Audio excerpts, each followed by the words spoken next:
تو ایک اہم خبر جو کہ وزیر اعلیٰ پنجاب کے معاون خصوصی خاور خان نے جو ابھی پریس کانفرنس کی ہے، ان کا کہنا ہے کہ پورے پنجاب میں تقریباً وزیر اعلیٰ پنجاب سردار عثمان خان بزدار نے 1 لاکھ نوکریوں کا اعلان کر دیا ہے۔ اس میں تقریباً محکمہ ایجوکیشن کے 34,000 سیٹ ہیں جو کہ فیز وائز بھرتی کیے جائیں گے۔ ابھی یہ اعلان ہے جو کہ حتمی اعلان ہے، ابھی سیٹ تو بعد میں آئیں گے۔ اور ہیلتھ میں بھی سیٹ ہیں اور بہت سے محکوم ہیں جو کہ 1 لاکھ نوکریوں کا اعلان کر دیا گیا ہے، جو فیز ٹو فیز جو ہیں وہ نوکریاں دی جائیں گی۔ ابھی آگے دیکھتے ہیں کیا صورتحال ہوگا۔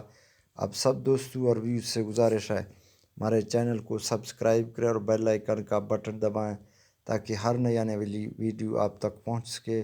انشاءاللہ مزید ویڈیو کے لیے حاضر خدمت ہوں گے، تب تک کے لیے اجازت دیجیے۔ اللہ حافظ۔